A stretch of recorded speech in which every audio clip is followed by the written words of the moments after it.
বাংলাদেশের বর্তমান প্রেক্ষাপটে সবথেকে আলোচিত বিষয় এখন আগামী জাতীয় নির্বাচন। তবে আগামী জাতীয় নির্বাচন হতে যাচ্ছে ইতিহাসের সর্বোত্তম নির্বাচন। এই নির্বাচন হবে অবাধ, সুষ্ঠু ও অংশগ্রহণমূলক। এমন মন্তব্যই করেছেন বাংলাদেশের প্রধান উপদেষ্টা ডক্টর মোহাম্মদ ইউনূস।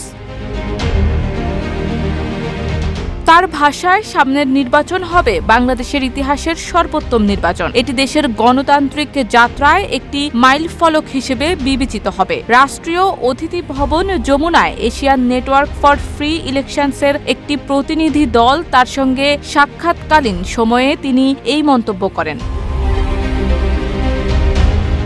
প্রতিনিধি দলে ছিলেন সংস্থার নির্বাহী পরিচালক ব্রিজা রোসালেস, বাংলাদেশ নির্বাচন ও গণতন্ত্র কর্মসূচির পরামর্শক May Butoy, senior program officer Tharindu Abeyratne, program officer Ayan Rahman Khan এবং প্রোগ্রাম অ্যাসোসিয়েট আফসানা আমেই। সিল্কোর সিল্ক অ্যান্ড শাইন, যাতে আছে আর্গান অয়েল ও ওট প্রোটিনের গুডনেস, যা আপনার চুলকে রাখে হেলদি অ্যান্ড শাইনিং। ANFREL হচ্ছে এশিয়ার নির্বাচন ভিত্তিক একটি নাগরিক সংগঠন, যারা গত 2 দশক ধরে সুষ্ঠু নির্বাচন, গণতান্ত্রিক সংস্কার ও নাগরিক সম্পৃক্ততা নিশ্চিত করতে কাজ করে যাচ্ছে।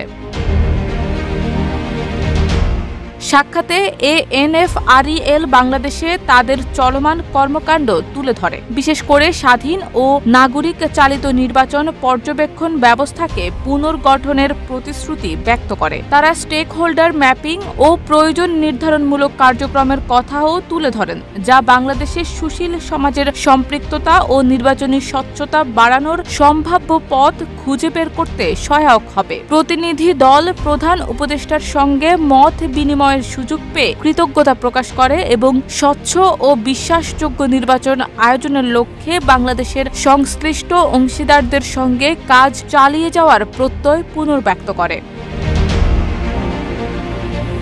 শারমিন নিশু, ঢাকা পোস্ট।